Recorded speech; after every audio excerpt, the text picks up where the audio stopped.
Hello everyone, good morning. আমি Mona Lisa. নতুন একটি ভিডিওতে তোমাদের সবাইকে স্বাগত জানাচ্ছি। এই দেখো, সকালবেলা ঘুম থেকে উঠেই মাছ নেওয়া শুরু। ঘুম থেকে উঠে বলবো না, মানে ঘুম থেকে উঠেই, কেননা আজকের ছিল সানডে। আর সানডে মানে আমরা একটু দেরিতে উঠি। তারপর তোমাদের দাদা দুদিন বাড়ি ছিল না, ও এসেছে সবে সকালবেলা। আর আমরা মা ছেলে সবে ঘুম থেকে উঠেছি। আর তোমাদের দাদা এই পাম্পলেট মাছ নিচ্ছে, ইলিশ মাছ নিচ্ছে। আর ওখানে সামনে মুড়ি দোকান এসেছে, আর মুড়িটাও আমাদের ফুরিয়ে গেছিলো, তো মুড়িটাও নিয়ে নিচ্ছে। আর একটা দোকান থেকে, মানে দোকানদার থেকে মাছ নিতে না নিতে আরেকটা দেখো দোকানদার এসছে, আর চিংড়ি মাছ দেখাচ্ছে তোমার দাদাকে। তোমার দাদা বলছে আর কতগুলো মাছ নেবো, আর মাছ নেবো না, কালকে নেবো। একটু আগে যদি আসতো তাহলে চিংড়ি মাছটা নিয়েই নিত তোমাদের দাদা, কেননা চিংড়ি মাছ তোমাদের দাদা খুব ভালোবাসে খেতে। ওই বলে দিচ্ছে যে কালকের এসো, আজকে 2 রকমের মাছ নিয়েছি, আর নেবো না। ওই মাছগুলো কেটে দিয়ে দিচ্ছে। এই দেখো, এই পাম্পলেট মাছ। আজকের মাছের খুব টেস্ট ছিল, খুব ভালোও ছিল। পাম্পলেট মাছগুলো ফ্রেশ ছিল। এমনি তো পাম্পলেট মাছগুলো বরফ দিয়ে আসে, কিন্তু আজকের পাম্পলেট মাছটা খুবই বড় সাইজের ছিল, আর বেশ ভালো ছিল, ফ্রেশ ছিল আর কি। তো আমি প্রথমে পাম্পলেট মাছগুলোই ভেজে নিচ্ছি, কারণ এই মাছগুলো প্রচুর নরম হয়। তো ওগুলোকে আগে একটু মানে ভালো করে ভেজে নিচ্ছি। এর মধ্যে দেখো আমাদের এসির পাইপ মানে কি বলবো, নষ্ট হয়ে গেছিলো। এসি না, ওটা ওয়াশিং মেশিনে পাইপটা নষ্ট হয়ে গেছিলো। তো সেটাকে মানে জয়েন্ট করছে আর কি, মিস্ত্রি এসেছে। আর এখানে খেলনা নিয়ে বসেছে রেয়াজ। আর কী করছে ও, আচ্ছা, ও টয় ট্রেনটা নিয়ে বসে আছে আর কি। আর টয় ট্রেনে সব মানে যে রেলওয়ে যে ট্রাকগুলো দেখো কিভাবে ছোট ছোট করে ভেঙে দিয়েছে, পুরো খেলনাটা নষ্টই করে দিয়েছে। এবারে দেখো আমি ইলিশ মাছগুলো ভেজে নিচ্ছি। 2 রকমের মাছ রান্না করতে হবে, তাই একটু তাড়াহুড়ো করছি। ইলিশ মাছটা ভাজা হয়ে গেলে বেগুন, ইলিশটা রান্না করে নেবো আগে, কারণ ছাদে আমাদের প্রচুর বেগুন হয়েছে। আর বেগুন ইলিশ তো রান্না করতেই হবে। বেগুন ইলিশ খেতে আমারও খুব ভালো লাগে, আর তোমাদের দাদারও খুব ভালো লাগে। তাই বেগুন ইলিশটা প্রথমে করে নেব, তারপরে পাম্পলেট মাছের কিছু একটা করব আর কি, ঝাল মতোই করব। এই দেখো বেগুনগুলো হালকা হালকা করে ভেজে নিচ্ছি। তোমরা বলবে এতগুলো বেগুন দিয়েছো কেন? কারণ বেগুনগুলো কি বলো তো, গাছে এত হয়েছে, আমি কটা ভেজে তুলে দেবো, ভাজা খাওয়া হবে। আর কটা রাখবো ওই ইলিশ মাছ দিয়ে করব আর কি। এই জন্য একসাথে কড়াইতে দিয়ে দিয়েছি। লাল করে লাস্টের দিকে যেগুলো তুলবো সেগুলো ভাজার জন্য, ভাজা খেয়ে নেবো। অনেকগুলো বেগুন হয়েছে তো আমাদের ছাদে, এখনও আরও 2 কিলো আছে। তো এইভাবে ভেজে একটু খেয়ে নিই আর কি, কী করবো। তো আমার একদিকে রান্না বান্না চলছে, আর ওদিকে দেখো রেয়াজ বেরোচ্ছে তার পাপার সাথে, যাবে আর কি। তার পাপা গাড়ি বের করেছে, ও যাবে ওর পাপার সাথে। ওই সামনে একটা পার্ক মতো আছে, সেই পার্কে যাবে। আর ওর পাপা একটু বাজার করবে, ব্যাগ নিয়ে যাচ্ছে আর কি একসাথে। ওর পাপা 2-3 দিন বাড়ি ছিল না, তো তাই ওর পাপাকে পেয়েছে কাছে, আর কি ছাড়ে, তাই পাপার সাথে সাথে এখন ঘুরছে। ওর পাপা ওকে মানে আমাকে বলেছিল না যে ওর চুল কাটাবে, কিন্তু এই যে নিয়ে যাচ্ছে, 2-3 ঘন্টা পরে ওরা আসবে, এসে চুল কেটে দুজনে বাপ ছেলে বাজার করে ঢুকবে। মানে সেই 2:30টার সময় ঢুকেছে। আমি তো রান্না বান্না করে কাজ শেষ করে অপেক্ষা করে বসে আছি যে কখন আসবে। দেখি না ওরা 2:30টার সময় ঢুকলো।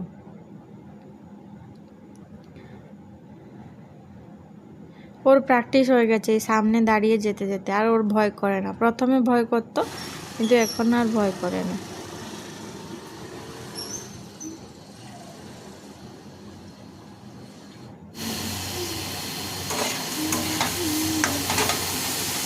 আর এই যে দেখো আমি আলুগুলো ভেজে নিচ্ছি। আলুগুলো বেগুন তরকারিতে দেবো, কারণ ওটা একটু হালকা লঙ্কা ছাড়া করবো, মানে অল্প লঙ্কা দেবো, রেয়াজ খাবে তো, তাই ওর মধ্যেই আলুগুলো দিয়ে দেবো। যাতে রেয়ান খায়। ওর মানে শুধু বেগুনও খাবে না, আলু দিতে হবে ওর জন্য, তাই দিয়ে দিচ্ছি। আর এখানে দেখো খুব তাড়াতাড়ি হয়ে যায় বেগুন আলু ইলিশ দিয়ে তরকারিটা, আর খুব ভালোও হয় খেতে।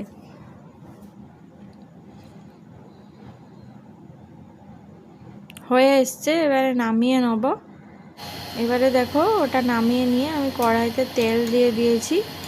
এবারে আমি মশলা দিয়ে দেবো। এটা করব হচ্ছে পাম্পলেট মাছ। ব্যাস আজকের এই সকালে এইটাই করব, মানে দুপুরকার মেনু। আর বেশি কিছু করব না, কারণ আজকে সানডে ছিল, অনেক কিছু কাছাকাছিও ছিল, অনেক কিছু ঘর পরিষ্কারের ব্যাপার ছিল।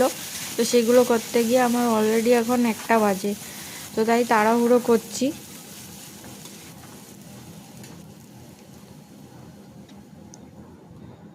আমি সব কিছুতে অল্প তেল, অল্প মশলা, অল্প লঙ্কা এসব দিয়ে ব্যবহার করে রান্না করার চেষ্টা করি, কারণ বেশি তেল মশলা খাওয়া শরীরের পক্ষে ভালো না। তাই জন্য অল্প তেল দিয়েই রান্না করি। দেখো পাম্পলেট মাছগুলো ভাজা হয়ে গেছে। দেখো বেগুন ইলিশের কি কালার এসছে না, খেতেও খুব সুন্দর হয়েছিল, মানে টেস্টি হয়েছিল আর কি। যেমন কালার হয়েছিল তেমন টেস্টিও হয়েছিল। আর এই দেখো এখন পাম্পলেট মাছটা দিয়ে দেবো এর মধ্যে। পাম্পলেট মাছ হয়ে গেলে আমার রান্নাবান্না আজকের মতো কমপ্লিট। তারপরে স্নান করে খাওয়া দাওয়া করবো আর কি। এখনও কিন্তু রেয়ান্সের পাপা আসেনি। কখন আসবে আমি ফোন করেছিলাম, ওরা বলল আরও 20-30 মিনিট সময় লাগবে। তো আমি ভাবলাম তাই মাছগুলো কড়াইতে তুলে দিয়ে তরকারিটা আস্তে আস্তে হতে থাকুক, আমি ওদিকে গিয়ে স্নানটা করে আসি। কারণ ওরা এলে আবার বাথরুমে ঢুকবে, তো সবাই একসাথে বাথরুমে ঢুকবো, ওইটার জন্য আমি আগে স্নান করে নিই। না আমাদের একটা বাথরুম যে তাই না, আমাদের 3টে বাথরুম। কিন্তু কি বলো তো, ওই আমাদের যে বেডরুমের সাথে যে অ্যাটাচ যে বাথরুমটা, ওই বাথরুমে আমি স্নান করি না, কারণ ওই বাথরুমটা শুধু রাত্রেবেলা ব্যবহার করি আমরা, আর সারাদিনও ওই বাথরুমটা ওইভাবে ব্যবহার করি। যেহেতু ওটা রুমের সাথে কানেক্টেড, তো বেশি আমরা ওটা ব্যবহার করি না। আমাদের যে হলের সাথে কানেক্টেড যে বাথরুমটা, মানে যেটা কমন বাথরুম, সেইটা বাথরুমটাই বেশি ব্যবহার করি। আর রেয়াংস হলে বেশি খেলাধুলা করে, আর আমার ওই বাথরুমটা ইউজ করতেই বেশি মানে আমি কমফোর্টেবল হই, কারণ রেয়াংসকে আমি লক্ষ্য রাখতে পারি, প্লাস কাজ করতেও পারি। আর রুমের ভিতরে কি হবে না, আমি রেয়াংসকে লক্ষ্য রাখতে পারবো না, আর ভিতরে হয়ে যাবে একটা সাইডেও থেকে যাবে। ওই জন্য ওই বাথরুমটাই আমরা ব্যবহার করি আর কি। খুব যখন লোকজন চলে আসে তখন আমরা ওই বাথরুমটা ব্যবহার করি। আর এখন দেখো বিকালে হয়ে গেছে, আমাদের গ্রাম থেকে দাদা আর বৌদি এসেছে। মানে ও দাদার একটু কাজ ছিল, কাজ বলতে ওনাদের ট্রেনিং ছিল। আমাদের দাদা তো হচ্ছে উপপ্রধান, তাই উপপ্রধানদের ট্রেনিং হয়, তো সেই ট্রেনিং অ্যাটেন্ড করতে এসেছিলেন। আর সকালবেলা ওনারা গেছিলেন একটু দক্ষিণেশ্বরে, তো দক্ষিণেশ্বর থেকে ঘুরে এদিকে এখন বিকালবেলা এসেছেন, থাকবে আজকে, কালকে যাবে আর কি। তাই এখন বসে আমরা সবাই গল্প করছিলাম। আর আমাদের এই তো সবে খাওয়া দাওয়া হলো, কিন্তু রেয়ান্সকে দেখো কীরকম দুষ্টুমি করছে। ও কিন্তু খাওয়া দাওয়ার পরে ঘুমানোর কোনো সিন নেই। আরও জেঠু আর বর্মা চলে এসছে, আরও ও ঘুমাবে না, আরও দুষ্টুমি শুরু করেছে। ওর সাইকেল চালিয়ে দেখাচ্ছে, হ্যাঁ, ওর বর্মাকে বলছে আমি আইডিয়া বের করছি দাঁড়াও, এইসব বলে যাচ্ছে। আর নতুন লোক এলে আমাদের ঘরে, মানে কেউ এলে আর কি, নতুন বলে নয়, কেউ এলেই ও প্রচণ্ড খুশি হয়ে যায়, হ্যাপি হয়ে যায় আর কি। কারণ ও তো সবসময়, আমরা থাকি দুজন মানুষ আর ও থাকে, ওই জন্য কেউ এলে ও প্রচণ্ড হ্যাপি হয়ে যায়, খুশি হয়ে যায়, মানে আনন্দ হয় ও আর কি। ও সাইকেল চালিয়ে দেখাচ্ছে যে ও সাইকেল চালানো শিখে গেছে, ওটা দেখাচ্ছে। এখন বলছে যে আমি বিকালে যাব, মানে মেলায় যাবে ও, সেটাই আমাকে বলছে। কারণ ওর পাপা ছিল না, ও পাপার সাথে মেলায়ও যেত। আমার সাথে যে ছিল আগের দিন, কিন্তু ওর মন ভরেনি, ও পাপার সাথে যাবে আর কি গাড়িতে করে। সেটাই বলছে যে আমি ঘুমাবো না, আমি জেঠু আর পাপার সাথে মেলায় যাব। তো জেঠু বলছে যে ঠিক আছে তুমি ঘুমিয়ে পড়ো, ঘুম থেকে উঠে তারপরে যাবো আর কি। এই যে ওর পাপা ওকে নিয়ে যাবে ঘুমাতে।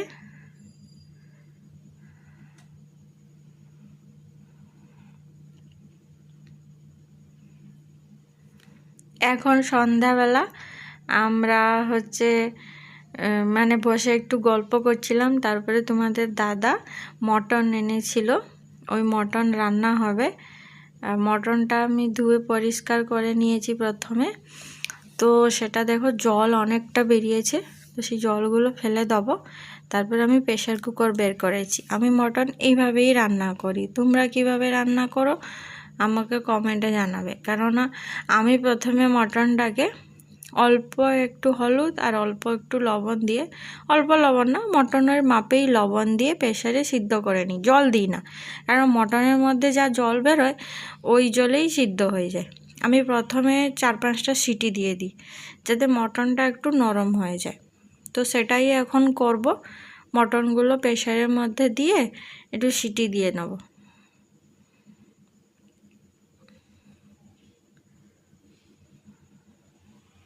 অনেকে আছে মশলার সাথে, মানে আগে মশলা কষে নিয়ে তারপরে মটনটাকে প্রেসারে সিটি দেয়, কিন্তু আমার ওটা ভালো লাগে না, আমার এইভাবেই ভালো লাগে।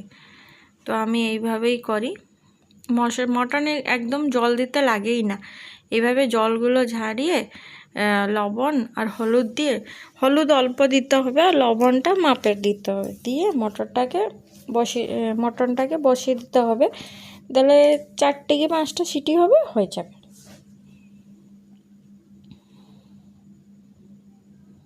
আজকে মটনটা খুব নরম ছিল আর সুন্দরও ছিল, তোমাদের দাদা এনেছিল, বেশ ভালো দোকান থেকে নিয়ে এসেছিল।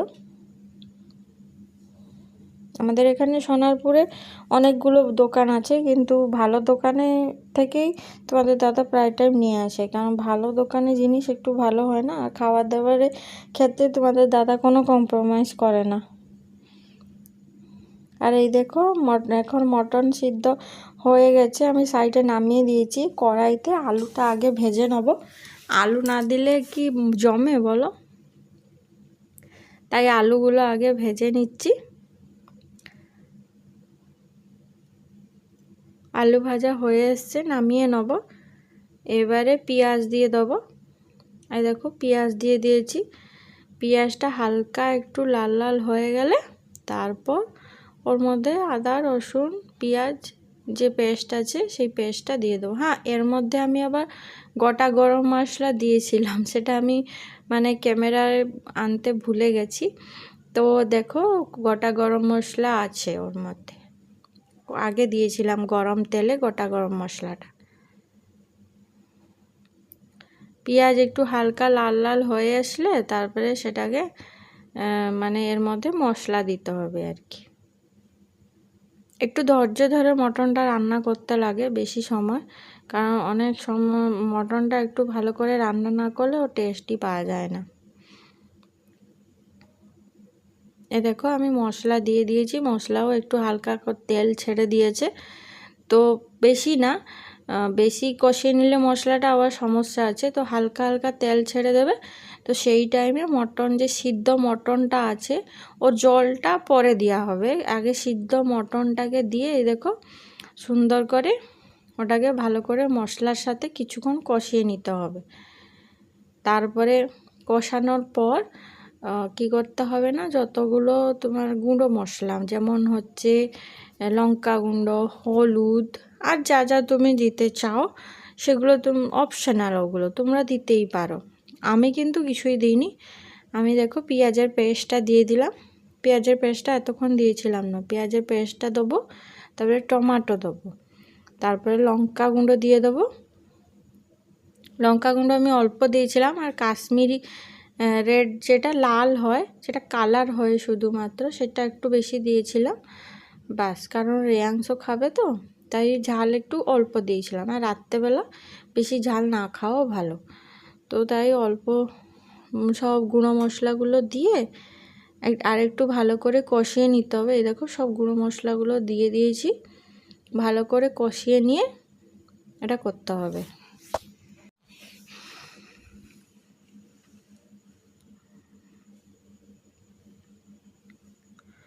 দেখো মটনটা হয়ে এসছে, মানে মশলা হয়ে এসছে। এরপরে আমি কি করব না, ওটাকে আর কিছুক্ষণ নাড়বো। নাড়ার পর ওই মটন যে আমি সিদ্ধ করেছিলাম, ওই সিদ্ধ যে তার মধ্যে যে জলটা বেরিয়েছিল, ওই জলটা কিন্তু ফেলে দেবো না। ওই জলটা এই কষানোর মধ্যে অল্প অল্প, একেবারে দেবে না, অল্প অল্প করে দিয়ে ওটাকে কষাতে হবে। দেখো আমি একটু দিয়েছি, আর তখন গ্যাসের ফ্লেমটা হাই রাখবে। ওটা হচ্ছে একটু একটু দিয়ে ওটাকে কষিয়ে নেবে। ওই জলটা এর মধ্যেই মশলার সাথেই কষিয়ে নেবে। দিলে ওই জলটা যদি তুমি পরে ঝোলের সাথে দাও তাহলে তার টেস্ট আসবে না। তোমাকে এইভাবেই মশলার সাথেই কষিয়ে নিতে হবে। তো আমি সেটাই করছি। এ দেখো অনেকটা জল শুকিয়ে এসছে। এবারে মশলা একটু সিম করে নেবে, সিম করে নিয়ে একটু নেড়ে চেড়ে নেবে। নেড়ে চেড়ে নিলে মশলাটা আরও একটু শক্ত হয়ে আসবে, গ্রেভিটা। তারপরে তুমি ঢাকা দিয়ে দিয়ে এটাকে সিম একটু কম করে লো ফ্লেমে এটাকে আরও বেশি কিছুক্ষণ একটু কষতে হবে।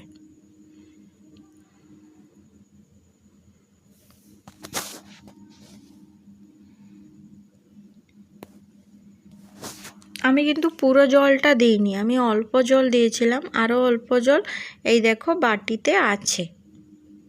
আর এদিকে আলু ভেজে রেখেছি, আলুটা কিছুক্ষণ পর এই মটনের মধ্যে দিয়ে দেবো, যখন একটু তেলটা ছেড়ে আসবে মটন থেকে। ওই দেখো কি সুন্দর মটন থেকে তেল বেরিয়ে এসছে, দেখেছো? এই সময় তোমরা আরেকটু নাড়াচড়া করে এটাকে ঢাকা দিয়ে দেবে। খেয়াল রাখবে রান্না করার সময় যাতে নিচে না লেগে যায়, কারণ এই সময় ফ্লেমটা হাই থাকে, তো যাতে নিচে না লেগে যায়। তো সে মানে মাঝে মাঝে একটু নাড়তে থাকবে, তারপরে একটু ঢাকা দিয়ে দেবে। ঢাকা দিয়ে দিলে কি হয়, টেস্টটা একটু ভালো আসে আর কি। এই যে আমি ঢাকা দিয়ে দিলাম।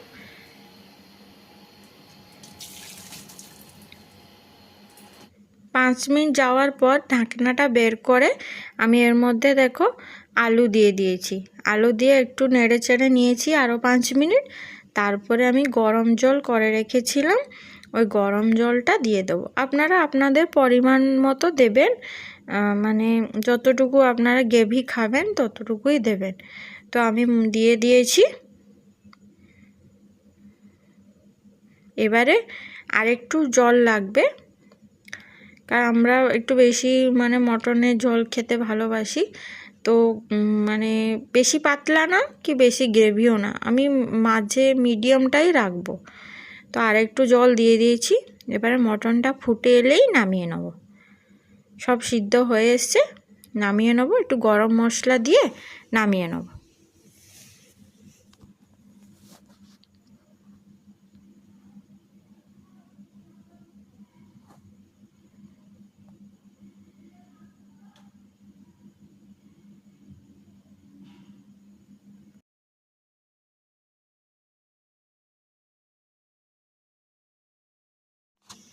এই স্টেজে কিন্তু তোমরা প্রথমে একটু জোরে দেবে, মানে ফুটে এলে ঝোলটা, তারপরে একটু হালকা লো করে দেবে, মানে মিডিয়ামে রাখবে।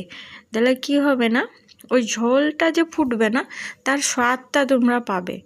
না হলে তোমরা যদি খুব জোরেই দিয়ে দাও তাহলে কি হবে, ঝোলটাই শুকিয়ে যাবে কিন্তু কোনো স্বাদই বেরোবে না।